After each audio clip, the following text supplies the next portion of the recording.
اس سلسلہ اجتماعات کے اعتبار سے الوداعی تحفہ ہوگا۔ اب میں آغاز کر رہا ہوں۔ پہلی بات، اس سبب میں 3 باتیں مجھے کہنی ہیں۔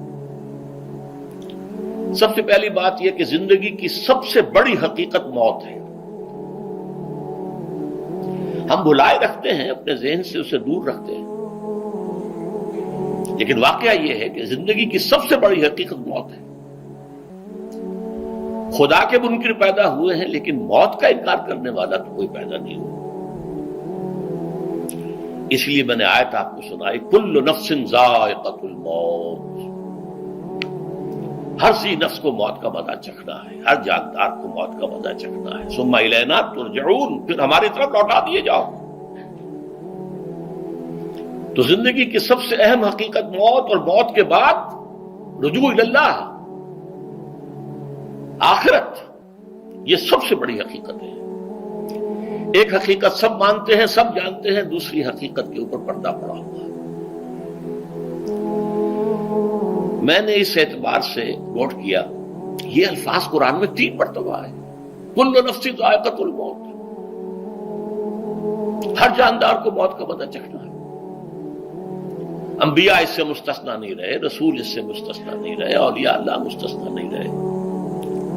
وقتی طور پر استثناء حضرت عیسیٰ کا ہے کہ ابھی وہ زندہ ہیں، لیکن عیسیٰ یاتی علیہ الموت، حضور نے فرمایا عیسیٰ پر بھی موت آئے گی، جب دوبارہ آئیں گے زمین پر اتریں گے، پھر اس کے بعد ان پر موت وارد ہوگی، ان کی نماز جنازہ پڑھی جائے گی، انہیں دفن کیا جائے گا حضور کے پہلو میں، شادی بھی کریں گے، اولاد بھی ہوگی۔ باقی تو یہ ہے کہ کل نفس ذائقۃ الموت، سب کو موت کا مزہ چکھنا ہے۔ عیسیٰ بھی بالآخر اس سے مستثنا نہیں رہیں گے، بلکہ قرآن میں ایک جگہ کہا گیا ہے أَفَإِن مِتَّ فَهُمُ الْخَالِدُونَ، کیا ہے نبی، اگر آپ کا انتقال ہو گیا تو یہ کیا ہمیشہ رہیں گے؟ کون ہے دنیا میں جو ہمیشہ رہے؟ انتقال تو ہونا، آپ کا بھی ہونا ہے۔ إِنَّكَ مَيِّتٌ وَإِنَّهُمْ لَمَيِّتُونَ، یہ تو مختصر ترین الفاظ تھے۔ اس سے آگے بڑھیے، سورہ انبیاء میں فرمایا کل نفس ذائقۃ الموت وَنَبْلُوكُمْ بِالشَّرِّ وَالْخَيْرِ فِتْنَةً وَإِلَيْنَا تُرْجَعُونَ، ہر جاندار کو موت کا مزہ چکھنا ہے، اور اس سے پہلے پہلے ہم تمہیں آزماتے رہیں گے، خیر کے ذریعے بھی، بھلائی دے کر، صحت دے کر، دولت دے کر، اولاد دے کر، شہرت دے کر، اور برائی کے ذریعے سے بھی، تنگ دستی دے کر، بے عزتی دے کر، اہانت دے کر، ذلت دے کر، وَإِلَيْنَا تُرْجَعُونَ، اور پھر ہماری طرف لوٹائے جاؤ گے۔ یہ وہ دوسری حقیقت جو میں نے کہا کہ جس پر پردہ پڑا ہوا ہے، بہت بڑا پردہ ہے۔ لوگ یہی سمجھتے ہیں کہ یہی دنیا کی زندگی ہے۔ قرآن کہتا ہے إِنَّ الدَّارَ الْآخِرَةَ لَهِيَ الْحَيَوَانُ لَوْ كَانُوا يَعْلَمُونَ، یہ تو آخرت والی زندگی ہے جو اصل زندگی ہے، کاش کہ انہیں معلوم ہوتا۔ اس سے بھی زیادہ تفصیل سے یہ آل عمران میں آئی آیت، کل نفس ذائقۃ الموت وَإِنَّمَا تُوَفَّوْنَ أُجُورَكُمْ يَوْمَ الْقِيَامَةِ، ہر جاندار کو موت کا مزہ چکھنا ہے، اور پھر تمہیں پورا پورا تمہارا اجر اور بدلہ دے دیا جائے گا قیامت کے دن۔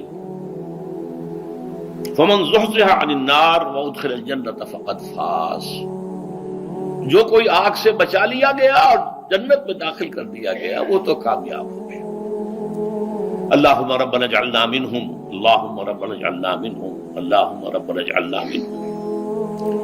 وما الحیات الدنیا الا متاع الغرور، اور دنیا کی زندگی تو سوائے دھوکے کے سامان کے اور کچھ نہیں ہے۔ دھوکہ کس معنی میں؟ یہ تمہیں اصل زندگی سے غافل کر دیتی ہے۔ تم کہیں سفر پر جا رہے تھے، تمہارا کہیں گھر تھا، تمہیں واپس آنا تھا، تم راستے ہی میں کسی دلچسپی میں ایسے مگن ہوئے کہ گھر بار سب بھول گئے۔ یہ تو تمہارا عارضی سا سفر تھا، تم نے اسی کو اپنی منزل بنا لیا، اپنا ٹھکانہ بنا لیا، تو دھوکہ دیا اس نے تمہیں۔ ویسے دنیا کی زندگی دھوکہ نہیں ہے، بڑی حقیقت ہے، اس لیے کہ حضور نے فرمایا انما الدنیا مزرعۃ الآخرہ، یہ دنیا آخرت کی کھیتی ہے، یہاں بوؤ گے تو وہاں کاٹو گے، یہاں کچھ کمائی کرو گے تو وہاں اس کا بدلہ ملے گا۔ اس اعتبار سے دنیا بہت بڑی حقیقت ہے، ایک ایک لمحہ بہت بڑی قیمتی شے ہے، لیکن اگر یہ دنیا تمہیں آخرت سے غافل کر دے تو اس سے بڑا دھوکے باز ہو کوئی نہیں۔ یہ اصل دجال ہے۔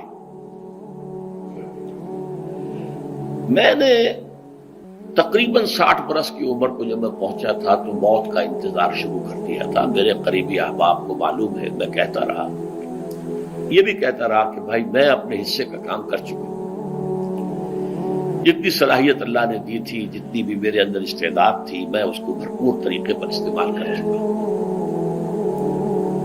دم واپسی برسر راہ ہے عزیز و اب اللہ ہی اللہ ہے، یہ میرا معاملہ رہا ہے 60 برس کی عمر سے۔ اس کے بعد اللہ نے مزید 14 برس دیے ہیں، یہ نافلۃ لک کے درجے میں میں کہتا ہوں، اس کا اللہ کا عطیہ خصوصی ہے، نفل ہے، ہمیشہ کہتا رہا ہوں۔ مسنون زندگی تو 61 برس ہے ہمارے حساب سے۔ علامہ اقبال کے بارے میں سنا ہے کہ رویا کرتے تھے کہ میری عمر حضور کی عمر سے زیادہ نہ ہو جائے، وہ 6 مہینے کم ہی رہی ہے حضور کی عمر سے۔ جو حضور کی عمر تھی وہی حضرت ابو بکر کی، وہی حضرت عمر کی، وہی حضرت علی کی۔ ہاں، حضرت عثمان 82 برس کے ہوئے ماشاءاللہ۔ پھر یہاں کے مجددین میں سے وہی عمر حضرت شیخ احمد سرہندی کی، وہی شاہ ولی اللہ دہلوی کی۔ ہاں، شیخ عبدالحق محدث دہلوی رحمۃ اللہ علیہ 82 برس کی عمر۔ لیکن یہ میں کہا کرتا تھا مسنون عمر تو 61 برس ہے، جسے ہم 63 کہتے ہیں، وہ اصل میں ہمارے حساب سے 61 بنتا ہے۔ وہ 63 قمری ہے، جو 9 دن کم ہے، قمری سال جو ہے وہ شمسی سال سے۔ بہرحال میں اس وقت سے منتظر تھا، لیکن جو بھی وقت اللہ نے دیا ہے، اللہ کا شکر ہے، وہ مفید کاموں میں لگا ہے۔ ان میں خاص طور پر میں سمجھتا ہوں کہ اللہ کا مجھ پر سب سے بڑا احسان، اور مجھ ہی پر نہیں، بہت بڑے پیمانے پر لوگوں پر جو احسان ہوا ہے، وہ میرا 1998 کا دورہ ترجمہ قرآن ہے جو کراچی میں ہوا تھا۔ 1998 کے مارچ میں میرا بڑا آپریشن ہوا، دونوں گھٹنے تبدیل کیے گئے، لیکن 98 کے آخر میں، حالانکہ میں چل نہیں سکتا تھا، کراچی میں مسجد جو ہے اونچی ہے، دوسری منزل پر ہے، تو خاص ریمپ بنایا گیا جس کے ذریعے میں ویل چیئر پر مجھے لے جایا جاتا تھا۔ میں نے درس دیا۔ اس درس کی گزشتہ چند سالوں سے پوری دنیا میں جو گونج ہوئی ہے اللہ کے فضل و کرم سے، اللہ کا کوئی حکمت خداوندی اس کے ساتھ وابستہ ہے۔ اس میں میرے کسی کام کو دخل نہیں ہے، میری کسی کوشش کو دخل نہیں ہے۔ میں نے تو جو درس میں دیتا آ رہا تھا سن 85 سے دورہ ترجمہ قرآن، البتہ یہ بات ضرور ہے کہ میں نے محسوس کیا تھا کہ سن 98 کے اس درس میں دورہ ترجمہ قرآن کے مجھے خصوصی انشراح حاصل تھا۔ میری ساری گفتگو کا حاصل کیا ہے؟ دیکھیے، نظریاتی تحریکوں کا تعلق اشخاص سے نہیں ہوتا، ٹھیک ہے، کوئی اس کا داعی ہوتا ہے، کوئی اس کا مؤسس ہو جاتا ہے، کوئی اس کا آغاز کرنے والا ہوتا ہے، لیکن نظریاتی تحریک افراد سے وابستہ نہیں ہوتی۔ افراد آتے چلے جاتے ہیں اپنا اپنا حصے کا کام کر کے، جس کو جتنا مقدر ہے، جتنی اللہ تعالیٰ کی طرف سے توفیق ہے، وہ اپنا کام کرے گا، چلا جائے گا۔ یہ چمن یوں ہی رہے گا اور ہزاروں جانور اپنی اپنی بولیاں سے بول کر ہو جائیں گے۔ مبارک ہیں وہ لوگ جنہیں قرآن کی بولی بولنا نصیب ہو جائے۔ وَإِنْ يَحْسَبُ أَنِّي مِنْهُمْ، مجھے گمان ہے، اللہ کا فضل ہے کہ میں ان میں سے ہوں، میں نے قرآن کی بولی بولی ہے، اور قرآن مجید کو جیسا کہ وہ ہے، ایز اٹ از، اپنے کو مذمومہ خیالات، اپنے کوئی ذہن سے زائدہ نظریات کو میں نے اس میں دخل نہیں دیا، جسے انگریزی میں آپ آبجیکٹیولی کہتے ہیں، خالص معروضی طور پر قرآن کو پڑھا ہے، قرآن کو قرآن سے سمجھا ہے، یا پھر سیرت رسول سے سمجھا ہے۔ میں لفظ سنت کی بجائے سیرت استعمال کر رہا ہوں۔ قرآن مجسم حضور تھے صلی اللہ علیہ وسلم، اور حضور کی سیرت اور حیات جو ہے وہ قرآن مجید کی اصل تفسیر ہے۔ یہ حقیقت بھی بہت کم لوگوں کے علم ہے۔ وہ احادیث کا نام تو لیتے ہیں، احادیث بھی ہے، سیرت بھی تو احادیث ہی سے ہمیں ملتی ہے، لیکن میں خاص طور پر سنت یا حدیث کی بجائے سیرت کا استعمال کرتا ہوں۔ قرآن کی 2 سورسز ہیں، قرآن خود اور سیرت رسول صلی اللہ علیہ وسلم۔ بہرحال انشاءاللہ العزیز یہ کام بڑھے گا، چلے گا، یہ میں ابھی بعد میں عرض کروں گا۔ دوسری بات جو میں نے آیت پڑھی آپ کو، وَمَن نُعَمِّرْهُ نُنَكِّسُ فِي الْخَلْقِ أَفَلَا يَعْقِلُونَ، بہت بڑی حقیقت زندگی کی یہ بھی ہے، جس کی ہم عمر زیادہ کر دیتے ہیں اس کی خلقی صلاحیتوں میں کمی کر دیتے ہیں۔ موٹی بات ہے، بڑھاپا آئے گا، ہمیشہ کی مانی ہوئی بات ہے۔ اگرچہ جوانی میں آدمی بڑھاپے کا تصور نہیں کرتا، لیکن بڑھاپا آنا ہے، یہ بھی ایک حقیقت ہے موت کی طرح۔ غالب نے کہا تھا مزمحل ہو گئے قوائے غالب، اب عناصر میں اعتدال کہاں۔ ایک صاحب نے مجھے شعر سنایا تھا، ابراہیم صاحب سے، ٹونک کے رہنے والے، ذوف پیری بڑھ گیا، جوش جوانی گھٹ گیا، اب عصا بنوائیے نخلے تمنا کاٹ کر۔ یہ تمنائیں جو ہیں طول العمر، انہیں کاٹو، اب گئی جوانی، امنگوں والا دور گیا، اور یہ جو تمناؤں کا پودا ہے اس میں سے لکڑی لے کر عصائے پیری بنوا لیجیے، اب بڑھاپے کے لیے ایک عصا درکار ہے۔ بڑا پیارا شعر ہے، ذوف پیری بڑھ گیا، جوش جوانی گھٹ گیا، اب عصا بنوائیے نخل تمنا کاٹ کر۔ ابھی 2-3 دن ہوئے ہیں یہاں پر جو خانہ فرہنگ ایران ہے اس کے ڈائریکٹر آئے تھے، انہوں نے فارسی کا ایک شعر سنایا، بڑا پیارا شعر ہے۔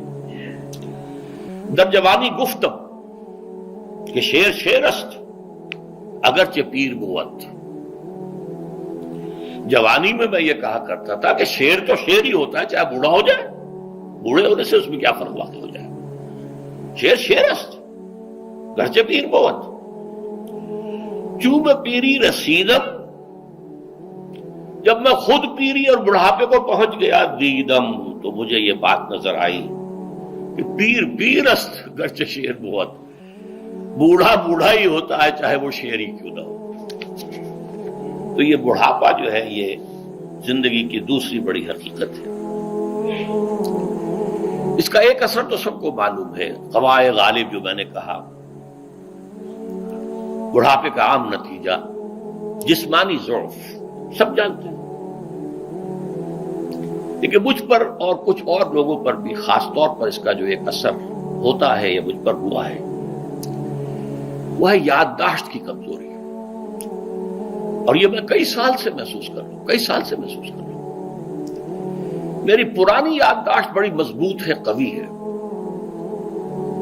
اس میں کہیں کوئی کمی نہیں ہے، لیکن ریسنٹ پاس کی چیزیں جو ہے، پچھلے 5-6 سال کے واقعات مجھے یاد نہیں رہتے، اشخاص سے ملا ہوں اور دیکھ کے پہچان لیتا ہوں، کئی بار ملاقات ہوئی ہے، نام یاد نہیں آتا، تاریخیں اور اشخاص کے نام کے اعتبار سے تو خاص طور پر کئی سال سے میری جو میموری ہے وہ امپیئرڈ ہے،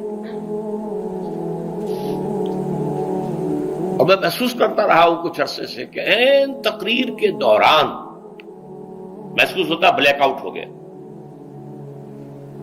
اور مجھے سلسلہ کلام جوڑنے کے لیے سوچنا پڑا۔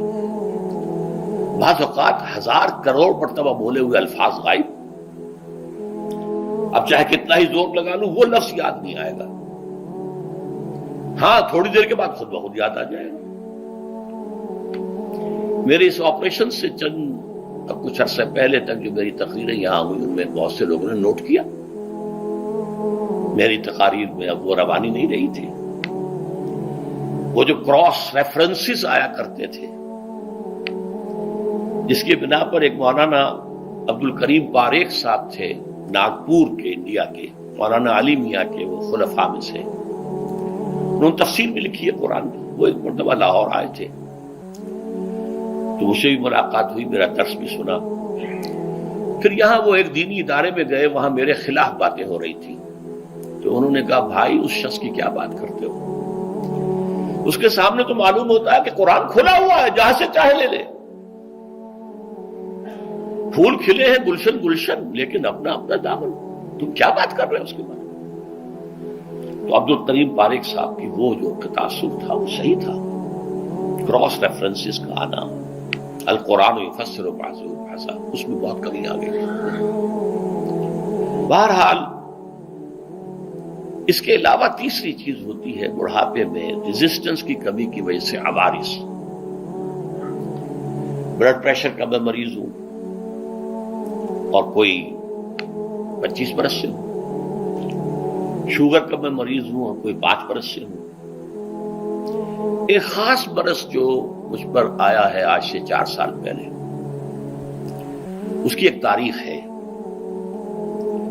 یہ جو امراض دماغی کے ماہرین ہیں یہ کہتے ہیں کہ ایک مرض ہے بائی پولر ڈپریشن. انسان میں کبھی تو انشراح ہوتا ہے، ایکٹیویٹی ہوتی ہے، سوچتا ہے اور ایکٹیو کرنے کے لیے، گفتگو کے لیے، بھاگ دوڑ کے لیے طبیعت میں آبادی ہوتی ہے. کبھی وہ بجھ سا جاتا ہے، کبھی وہ حرکت کرنے کو جی نہیں چاہتا، پڑا رہے کسی کونے میں، سو جائے. تو یہ بائی پولر معاملہ کہلاتا ہے، یہ ویو چلتی ہے. اچھا یہ ہے ہر انسان میں، جسے ہم عام طور پر کہتے ہیں موڈ آف ہے بھائی میرا، مجھ سے باتیں کرو. تو یہ موڈ کا آف ہو جانا، آن ہو جانا، یہ عام آدمی بھی ہوتا ہے. لیکن جو اللہ کے کسی فضل و کرم سے زیادہ ذہین ہو، زیادہ حساس ہو، ان میں پھر یہ جو ویو ہے یہ زیادہ اونچائی زیادہ نیچائی، زیادہ اونچائی زیادہ نیچائی، اور اس کو پھر ہم کہتے ہیں مرض، بائی پولر. یہ ہمارا خاندانی مرض ہے. والد صاحب کا تھا، بڑے بھائی اظہار احمد صاحب کو ہوا، میری بڑی ہمشیرہ کو ہوا. عام طور پر اس کی عمر ہوتی ہے اور ہوتی تھی، 3 تجربے مجھے ہیں. والد صاحب کو 13 برس میں نے اٹینڈ کیا ہے اس بیماری میں، سن 52 سے 65 تک جب کہ ان کا انتقال ہوا. تو یہ عام طور پر شروع ہوتا ہے 50 برس کے لگ بھگ. میری عمر جب 50 برس کے لگ بھگ ہوئی تو مجھے کئی مرتبہ محسوس ہوا کہ میری تقریر کے دوران سوئچ آف ہوتا ہے. ایک مرتبہ سن 70 میں میری یادداشت کئی گھنٹوں کے لیے بالکل ضائع ہو گئی. اس کا میں نے تذکرہ کیا ہوا، میری کتاب ہے حساب کم و بیش. جو کیفیت مجھ پر گزری تھی، جس کرب کے عالم میں وہ چند گھنٹے مجھ پر گزرے تھے، میں انہیں الفاظ میں بیان نہیں کر سکتا. آدمی خراب ہے، نہ ابتدا کی خبر ہے نہ انتہا معلوم، کچھ بھی نہیں. میں جب 50 برس کا ہوا اور یہ ایک مرتبہ مجھے جھٹکے لگے مسجد سمن آباد کے اندر، تو میں نے ڈاکٹر رشید چودھری صاحب سے، وہ میرے والد صاحب کے بھی معالج رہے تھے، میں نے ان سے کہا کہ یہ ڈینجر زون میں داخل ہو گیا ہوں. ان کا نہیں، آپ کو یہ نہیں ہوگا، اس لیے کہ آپ اللہ کے کتاب کی خدمت کر رہے ہیں. تو ان کی یہ بات تو پارشلی ٹروتھ نکلی کہ 70 برس کی عمر میں مجھ پر یہ 20 برس اللہ تعالیٰ نے مجھے اس میں ایک بونس دے دیا. 70 برس میں ظہور ہوا، اور اس کا ایکسائٹنگ کاز بنا ہے افغانستان میں جو حادثہ ہوا طالبان کے ساتھ. اتنا صدمہ مجھے تھا، ایک دم بیٹھ گیا. یہ چیز جو ہے ابھی کنٹینیو کر رہی ہے.